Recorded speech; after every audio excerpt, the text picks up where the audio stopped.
नमस्कार, आप देख रहे हैं जनसत्ता। मैं हूं राहुल यादव। आज हम आपको ऐसी शख्सियत से मिलाएंगे जो किसी पहचान की मोहताज नहीं है। उन्होंने आश्रम और मंटो की साइकिल और भूमि जैसी फिल्मों में काम किया है।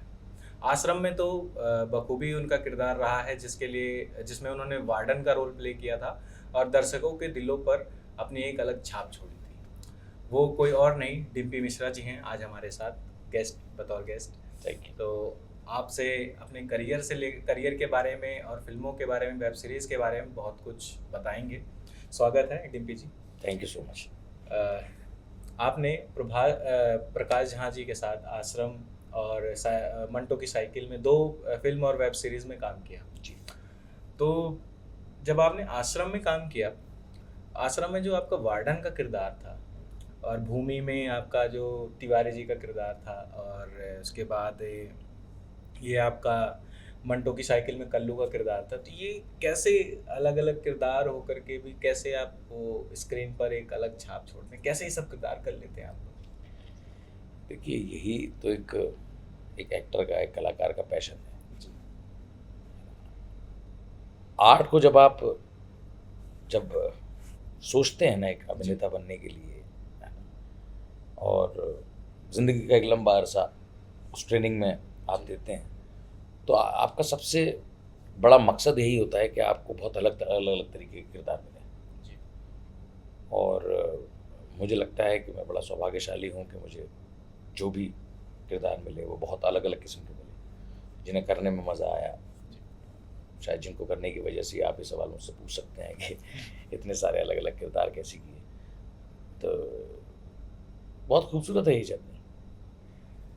अगर बात की जाए आपके सभी किरदारों की, तो आपका फेवरेट किरदार कौन सा रहा? डेफिनेटली अब तक मेरे सारे किरदारों में आश्रम का किरदार मुझे वाकई में, क्योंकि उससे एक अलग तरीके का रिकॉग्निशन भी मिला, जी। है ना। एक ट्रांसजेंडर का रोल है जो नेवर एक्सपेक्टेड था, मैंने कभी सोचा नहीं था कि मैं ऐसा रोल करूँगा। अचानक से मिला और उसके बाद उसे कंसीव करना और एक लंबे अंतराल तक वो परफॉर्म करना, काफ़ी दिनों तक लंबा शूट, तो वाकई में वो एक बहुत अलग किस्म की जर्नी थी। जब प्रकाश झा जी आपके पास वो कैरेक्टर लेकर के आए वार्डन का, बहन जी का, तो आपका फर्स्ट एक्सप्रेशन कैसा रहा कि जब आपने सुना कि मैं एक ट्रांसजेंडर के रोल में जाने वाला ये बड़े कमाल का एक्सपीरियंस है ये, क्योंकि मुझे पता नहीं था। हूँ? जी।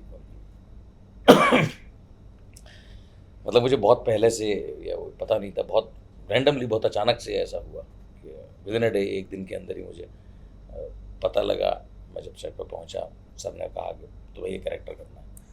तो शॉकिंग तो था मेरे लिए भी, क्योंकि मेरी पर्सनैलिटी में वो कहीं है नहीं। जी। तो क्योंकि टीचर की ही ज़िंदगी जी है हमेशा बच्चों के साथ, तो वो भी एक दिमाग में था कि मैं ये करूँगा, तो सोचना पड़ता है कि क्या करें क्या ना करें। लेकिन फिर वो एक चैलेंज की तरह लिया, और सर का विश्वास सबसे बड़ी बात है कि डायरेक्टर जब आप पर विश्वास करे तो फिर आप कुछ कर गुजरते हैं, फिर आप कर पाते हैं। जी। आपकी कोशिश भी फिर उस तरीके की होती है कि हाँ, अब ये करना है। एक ट्रांसजेंडर के किरदार और एक मेल किरदार में काफ़ी अंतर है, और आपने जो ट्रांसजेंडर का शायद पहली बार रोल प्ले किया, हाँ। उसके लिए क्या खास तैयारी क्या किया आपने? कितना चुनौतीपूर्ण रहा आपके लिए वो किरदार निभाना? देखिए, लोगों के अलग अलग परसेप्शन है। जी। कुछ एक्टर्स का कहना है कि उन्हें काफ़ी वक्त लगता है किसी कैरेक्टर को अपनाने में, जी। तो या उन्हें बड़ा ऑब्जर्व करने की ज़रूरत होती है, या उनके साथ समय व्यतीत करना होता है। क्योंकि इस कैरेक्टर की जो डिमांड थी, जितनी डिमांड थी, उसके अकॉर्डिंग मुझे एक रात सोचने का मौका मिला, और क्योंकि एक लंबा अरसा रंगमंच की दुनिया को मैंने दिया, कम से कम लगभग 20-25 साल की एक यात्रा है, अनवरत यात्रा है, तो मुझे बहुत ज़्यादा सिर्फ एक रात मिली। मैं सिर्फ इतना कहना चाहता हूँ कि एक रात मिली। उस एक रात में मुझे सोचना था कि ये जो मैं कल सुबह करने जा रहा हूँ, तो आई डोंट हैव टाइम, वक्त है ही नहीं कि मैं कहीं जाऊँ, पूछूँ, समझूँ। तो अपना ज़िंदगी का जितना तजुर्बा था देखा था। जी। आपने सिग्नल मांगते हुए देखा है, मैंने ट्रेन में कई बार देखा है, शादियों में आते हैं, बाकी फिल्में। तो अभी तो सबसे बड़ा एडवांटेज बाकी न्यू कमर्स के साथ तो ये है कि उनके पास इतना सिनेमा अवेलेबल है, OTT, मोबाइल पर सिनेमा अवेलेबल है। नहीं तो हम जब पढ़ रहे थे तो सिनेमा हॉल ही एक ऑप्शन था, जी। या टीवी पर कोई एक फिल्म आ गई तो आ गई। और जिनके पास ज़्यादा संसाधन नहीं होने तो वो भी देखने को नहीं मिलेगा। जी तो हमने तो वैसी ज़िंदगी जी, तो जो कुछ देखा, सुना, समझा, जी उसी के बिहाफ पर आज तक वो चल रहा है कि उसे कंसीव किया, सोचा एक बार और ठीक है। प्रकाश झा जी के साथ आपने कंटिन्यूसली दो, एक फिल्म और एक वेब सीरीज़ की, तो उनके साथ वो एक्सपीरियंस आपका कैसा रहा, क्या बॉन्ड रहा कि कंटिन्यूसली आपको दो उसमें अपने प्रोजेक्ट में उन्होंने लिया? क्या काम से आपके ज़्यादा प्रभावित हो गए थे या फिर कोई पर्सनल रिलेशन? देखिए, कोई पर्सनल रिलेशन नहीं है, जी है ना। ये एक महान आदमी की महानता है। जी अगर कोई आपके काम से मुतासिर हो रहा है तो इसका मतलब आपने कोई काम किया, जी और उसकी महानता है कि उसने सही आदमी को चुन लिया, सीधी बात, जी है ना। कोई कोई क्योंकि आप रिश्तेदारियों के बलबूते कब तक जिंदा रहेंगे किसी भी फील्ड में। जी एक न एक दिन आएगा जब आप योग्य नहीं होंगे और आपको मौके से हटा दिया जाएगा। तो ये तो मेरी खुशनसीबी है कि इत्तेफाक से मुझे मट्टू की साइकिल में सर से मुलाकात हुई और उसके बाद उन्होंने जी सोचा कि मैं वो कर सकता हूँ, तो दूसरा मौका मिल गया, फिर तीसरा मौका भी दिया है अभी सर ने लाल बत्ती एक नई वेब सीरीज सर किया, जी उसमें भी मैंने अभी रिसेंटली उनके साथ काम किया।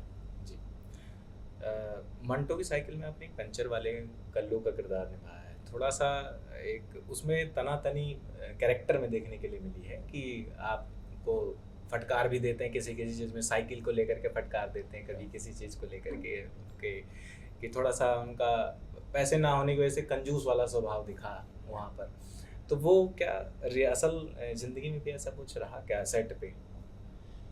देखिए, वो बहुत अलग किस्म की कहानी है। जी एक ऐसे दौर में जब कहानियाँ सिर्फ मतलब कैरेक्टर्स, जहाँ जहाँ बहुत अलग किस्म के कैरेक्टर्स हैं, दुनिया के वो कैरेक्टर्स हैं जो आम तौर पर हमको देखने को मिलते हैं। मट्टू की साइकिल एक ऐसे कैरेक्टर की कहानी है जो बिल्कुल नेग्लेक्टेड है, जी जो बिल्कुल दोयम दर्जे का मजदूर है, जी बेलदार। जी मुझे नहीं लगता किसी ने कभी बेलदार की कहानी कही होगी या उनकी कहानी कहने की कभी नज़र भी गई होगी किसी फिल्म मेकर की कि ये भी कोई पार्ट है भाई जो मजदूरी करते हैं, पूरी पूरी दुनिया की बिल्डिंग्स बनाते हैं। जी असली कंट्रीब्यूशन तो नहीं कही है, जी। पर उस इंसान की ज़िंदगी क्या है। जी तो प्रकाश झा सर ने वो जो कैरेक्टर किया है बेलदार का, जी आप फिल्म देखते हैं तो आपको लगता है कहीं जी कि ये इतनी महान शख्सियत हैं या इतने बड़े निर्देशक हैं जिन्हें इतने राष्ट्रीय पुरस्कार मिले हैं, है ना। और जब वो एक आम सी एक्टिंग कर देते हैं तो आम आदमी को समझ में आ जाती है, जी राइट। तो वो हमारी जो उसमें जो बॉन्डिंग है वो जाहिर सी बात है कि उनकी उम्र है, जी मैं उम्र में उनसे छोटा हूँ, जी लेकिन वो एक दोस्ती है ना, कि पंचर बनाने वाला उनका एक दोस्त है। जी तो लाजमी है कि वो बड़े हैं तो वो किसी बात पर है ना, तो वो कुछ तंज करेंगे, कोई मजाक करेंगे, है ना। और तो वही एक बड़ी खूबसूरत सी बॉन्डिंग है। वो ऐसा कुछ नहीं है कंजूस या कुछ भी, क्योंकि उनके है ही नहीं। जी जी कंजूस तो वो होगा ना जिसके पास है और वो खर्च करना नहीं चाहता। तो आप पूरी फिल्म देखेंगे आपको लगेगा कुछ है ही नहीं, जी। तो क्या करेंगे। पर्दे पर आप लोग अलग अलग तरीके के कई कई प्रकार के किरदार निभाते हैं। कभी कभी ऐसा होता है कि एक्टर्स पे रियल लाइफ वाला जो किरदार है हावी हो जाता है और रियल लाइफ में वैसे रिएक्ट करने लग जाता है। कोई ऐसा रहा आपका किरदार? नहीं, ये सब थिएटर करते करते बहुत लंबे वक्त तक ये बात समझ में आ गई थी। मैं भारत नाट्य अकेडमी से पास आउट हुआ, तो वहाँ प्रोडक्शन करते करते सीनियर टीचर्स के साथ काम करते करते ये एक सिस्टम है कि आपको ये समझ में आ जाता है जब एक लंबे वक्त तक आप स्टेज पर काम करते हैं या फिल्म में काम करते हैं, तो कैरेक्टर वो उतने वक्त तक ही रहना चाहिए जितने वक्त तक आपको परफॉर्म करना है। परफॉर्मेंस खत्म, कैरेक्टर खत्म, फिर नए कैरेक्टर की तलाश। आश्रम में बॉबी देओल जी। और भोपा स्वामी, बड़ा एंग्री यंग मैन का किरदार रहा है वो। और फिर भूमि में संजय दत्त और इधर प्रकाश झा जी के साथ आपने स्क्रीन शेयर की है। तो इन लोगों के साथ काम का एक आपका अनुभव कैसा रहा है? देखिए, ये तो स्कूल्स हैं जी कि जिन लोगों ने इतना वक्त फिल्म इंडस्ट्री में दिया, इतना काम किया, जी उनके साथ जब हम थिएटर की दुनिया से आने वाले लोग हम जब काम करते हैं तो जाहिर सी बात है कुछ नया सीखने को मिलता है। जी क्योंकि उन्होंने ज़िंदगी का एक बड़ा पार्ट इस फील्ड को दिया है, जी फिल्म इंडस्ट्री को। तो उनको काम करते हुए देखना, उनको बातचीत करते हुए देखना, उनके इंस्ट्रक्शंस को सुनना और ये समझना कि हमसे क्या चाहते हैं, जी क्योंकि कोई एक सेट ग्रामर नहीं है। जी आपकी ग्रामर आपका तजुर्बा है, और हर डायरेक्टर, हर फिल्म मेकर का अपना एक पर्सनल एक्सपीरियंस है जिसके बिहार पर वो अपनी फिल्म बनाता है, अपना काम लोगों तक पहुंचाता है। तो डेफिनेटली ये एक स्कूल जैसा है, जी और मुझे लगता है कि ज़िंदगी भर यही चलता रहे, हमेशा लर्निंग प्रोसेस में आप रहें और जो कर रहे हैं खुश रहें। ये तो रही आश्रम और मंटो की स्टोरी का और उनसे जुड़ी प्रश्न। अब हम बात करते हैं आपकी लाइफ पे कि जब आप आगरा से बिलोंग करते हैं जी। और आगरा से बिलोंग करते हैं और फिल्मी बैकग्राउंड भी नहीं रहा है, नहीं, तो ऐसे में मुंबई तक का आपका जो सफ़र रहा वो कैसा रहा? कैसे किया आपने मुंबई तक का सफ़र? ये मैं सच ये है कि मैं मुंबई जा ही नहीं पाया कभी। मैं तो मेरा तो एक मुंबई से मेरा रिश्ता सिर्फ इतना रहा कि मैं 2008 में मेरे गुरु सलीम आरिफ साहब, तो मैं जब लखनऊ भारतीय नाट्य अकेडमी में पढ़ता था तो सर पहली बार वहाँ पढ़ाने के लिए आए थे और उनके साथ मुझे एक प्रोडक्शन करने का मौका मिला, श्याम रंग जावेद सिद्दीकी साहब का लिखा नाटक। तो 2008 में मैं जब पास आउट हो गया 2 साल बाद, तो उन्होंने मुझे एक शो के लिए इनवाइट किया मुंबई। एक नया शो था गुलजार साहब का, वो बना रहे थे। तो मेरा रिश्ता गुलजार साहब के लिखे नाटक, जावेद साहब के लिखे नाटक और सलीम आरिफ सर के डायरेक्शन में जो मैंने शोज़ किए, उतना ही रहा मुंबई तक।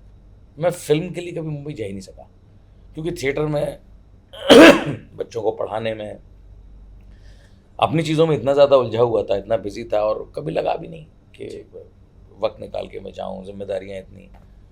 तो मैं तो खुश था। फिर अचानक से ज़िंदगी में फिल्म का पदार्पण होता है। इस बीच पहला प्रोजेक्ट कैसे मिला फिर आपको? भूमि, मैं आगरा में ही था, हम लोग शो कर रहे थे और एक बड़ी खूबसूरत कास्टिंग डायरेक्टर हैं पराग मेहता साहब जी, उनका मेरे पास कॉल आया कि हम एक फ़िल्म कर रहे हैं, संजय दत्त साहब की कमबैक फिल्म है और आप आगरा में रहते हैं, आप उसमें रोल करिए। तो फिर मेरी शुरुआत हुई। तो मैंने कहा चलिए ठीक है, देखते हैं, करके देखता हूँ। हालांकि डर लग रहा था कि ये क्या करेंगे, लेकिन क्योंकि एक लंबा अरसा हो गया था, मैंने एक short term course film institute से भी किया। जी, पर वहाँ से आने के बाद एक लंबे अंतराल तक, लगभग 12 साल तक मैंने कोई ना तो ऑडिशन दिया, ना किसी फिल्म में काम किया। कंटिन्यूस थिएटर जारी था और टीचिंग जारी थी। तो भूमि से फिर शुरुआत हुई और जब काम किया, उमंग कुमार सर थे डायरेक्टर, और बहुत उन्होंने मतलब बहुत पोलाइटली और बहुत प्यार से हमसे काम लिया। तब जाके एक छोटा सा कॉन्फिडेंस पर आया जहन में कि हाँ, दिल लगा के करते हैं। आज के समय में आप देख रहे होंगे कि OTT एक अलग प्लेटफॉर्म है जो कि न्यू कमर्स और एक जो एक्टर्स हैं उनको पहचान नहीं मिल पा रही थी, लेकिन OTT की वजह से उनको अच्छी खासी पहचान मिल रही। तो आप OTT को और फिल्म थिएटर को किस तरीके से देखते हैं? देखिए, अब दोनों का ज़माना है। जी, राइट। अभी जैसे मेरी लेटेस्ट फिल्म जिसमें मैंने काम किया, ज़रा हट के ज़रा बच के, जी, जी, स्टारर फिल्म है। उसमें सारा अली खान हैं, विकी कौशल साहब हैं, राकेश बेदी साहब हैं। तो फिल्म रिलीज़ होती है, एक लिमिट है ऑडियंस के जाने की, जो पहले भी थी। एक फिल्म का एक सर्टेन पीरियड ऑफ टाइम है जब तक वो सिनेमा हॉल में रहेगी। जी, अब OTT के बाद ये एक बड़ा एडवांटेज है कि उसके बाद फिर जब वो OTT पर रिलीज़ होगी तो उसकी रीच और ज़्यादा बढ़ जाती है। जी, लोग नहीं देखने जा पाए, टाइम नहीं है, कहीं व्यस्त हैं, जो भी है।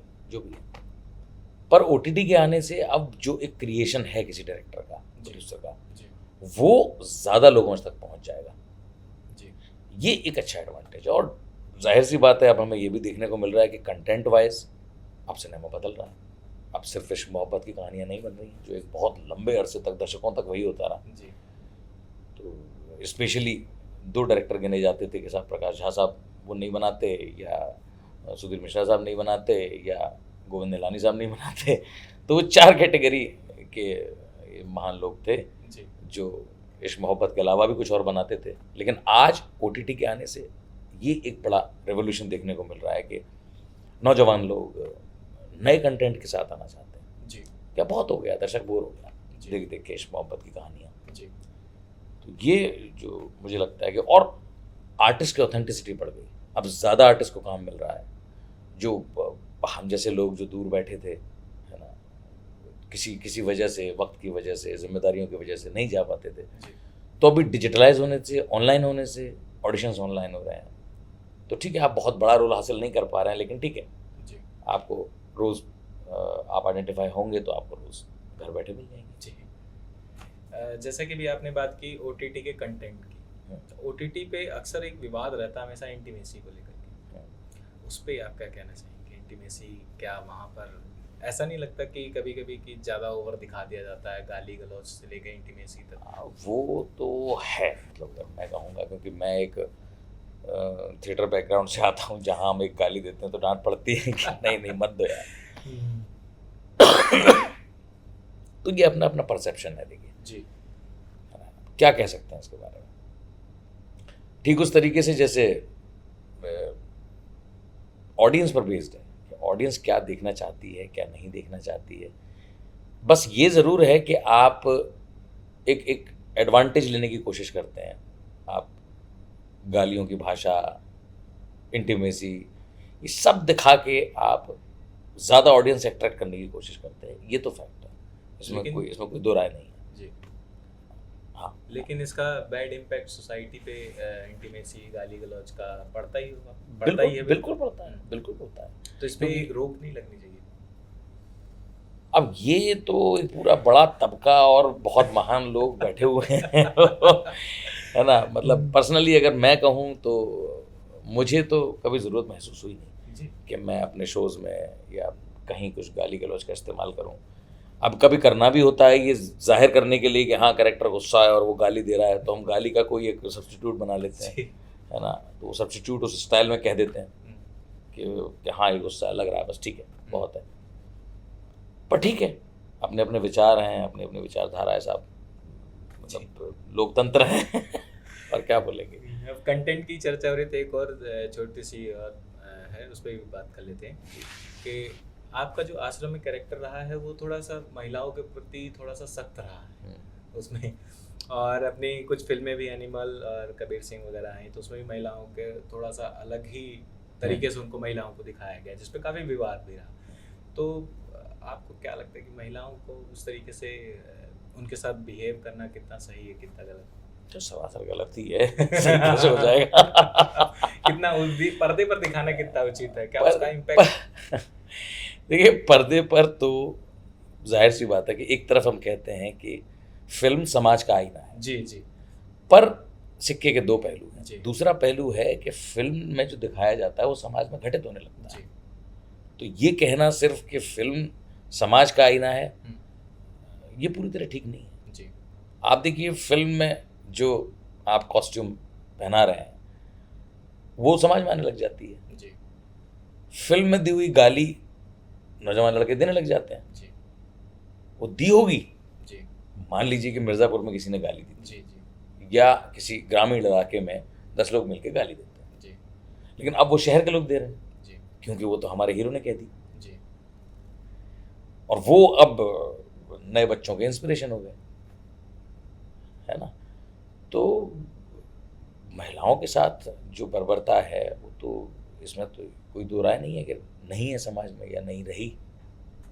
कुछ कमी ज़रूर आई है, लेकिन फिर भी आज भी लोगों का नज़रिया, आप ज़रा भी पिछड़े इलाकों में या थोड़े ग्रामीण परिवेश में चले जाएं तो आज भी महिलाओं से तो कोई तमीज़ से बात करता नहीं। जी फिल्म में अब वो डिपेंड करता है कि क्या डिमांड है, कितना नाराज़गी महिलाओं से जताई जानी चाहिए इस सीन में या नहीं जताई जानी चाहिए, तो उसका श्रेय तो साहब निर्देशक साहब को जाता है। जी अपने आखिरी सवाल के साथ ख़त्म करूँगा जी। प्रकाश झा जी के साथ तीसरा प्रोजेक्ट भी आप कर रहे हैं, तो इस बीच ऐसा कोई आश्रम से जुड़ा या फिर किसी और फिल्म से जुड़ा उनके साथ का कोई किस्सा, या फिर किसी एक्टर के साथ, को एक्टर के साथ कोई किस्सा ऐसा रहा हो इंटरेस्टिंग, कुछ इनसाइड होता है फिल्में शूट करते हुए, काफ़ी किस्से कहानियाँ होती हैं, अगर ऐसा कुछ जुड़ा हो जो आप बताना चाहते हो हमारे दर्शकों को? ऐसा कोई किस्सा तो मुझे तो आश्रम के सेट पे तो काफी कुछ हुआ होगा। आश्रम का सेट कमाल का था। मतलब मुझे एक बड़ा खूबसूरत सा किस्सा ये है कि जब मैं पहुंचा, क्योंकि मैं काफ़ी लेट मैंने ज्वाइन किया, और सर ने बहुत लास्ट मोमेंट पे मुझे कॉल किया था उस रोल के लिए। तो मेरा कॉल टाइम बाकी सबसे 1-1.5 घंटा पहले था। बाकी सब 9:30 बजे सेट पर आते थे, मैं 7, सवा 7 पहुँच जाता था। तो जब तक बाकी लोग पहुँचते थे सेट पर, मैं ट्रांसजेंडर की गेटअप में आ जाता था। तो जो पुराने लोग थे जिन्होंने मट्टू की साइकिल में मुझे देखा था, वो तो सब जानते ही थे। लेकिन नए जो अयोध्या में शूट कर रहे थे, तो नए लाइट वाले कुछ बच्चे हैं, कुछ और हैं, तो मैं उस सुबह से ना मूड में रहता था पूरा। हाँ, तो मेरी चाल, बातचीत ये बहुत ज़्यादा निकलता नहीं था वैनिटी से। तो वो सारे मुझे ओरिजिनली समझते रहे लगभग 5-6 दिन तक। एक बार बस ऐसा हुआ कि रात को काफ़ी लेट हो गया और मुझे एकदम से वॉशरूम जाना था। तो मैं और सीन चल रहा था, काफ़ी बड़ा क्राउडेड सीन था, तो सब सीधे इंस्ट्रक्शंस दे रहे थे। तो मैं किसी तरह परमिशन लेके मैंने कहा जल्दी से इधर देखा उधर देखा, वैनिटी काफ़ी दूर थी, तो मैंने कुछ नहीं, कोई ऑप्शन नहीं था मेरे पास, तो मैं उधर झाड़ी ढूंढ के भागा। तो वो तब पीछे से सबने देखा यार, तो वो बड़ा कमाल का था। उसके बाद काफ़ी देर तक सब हंसते रहे। वो जिन्होंने सोचा था कि नहीं ये तो कोई मतलब वाकई में रियल है ये आंटी ना, तो कई तो आंटी आंटी करते थे, तो मैं भी उस चीज़ के मज़े लेता था कि हाँ तो उसी मूड में रहता हूँ। तो ये बड़ा कमाल का। अच्छा, इस गेटअप पे जब आपको फैमिली वालों ने देखा होगा तो उनका क्या एक्सपीरियंस रहा? अरे खतरनाक था। मैं वीडियो कॉल पे बात करता था, उसके बाद फिर मस्टैचेस, साइड लॉक्स, आईब्रोज, ये सब खतरनाक था, खतरनाक।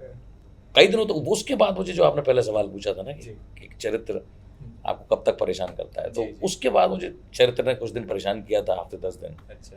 हाँ, क्योंकि लंबे वक्त तक 25 दिन उसी गेटअप में रहने के बाद, पूरे दिन, वो भी 12-14 घंटे आप उसी गेटअप में रह रहे हैं, वही हरकतें कर रहे हैं जी, और फिर मज़े भी ले रहे हैं, कोई बोझ तो नहीं है ना जी। वो करीब 8-10 दिन में परेशान था। तो ये एक्सपीरियंस थे।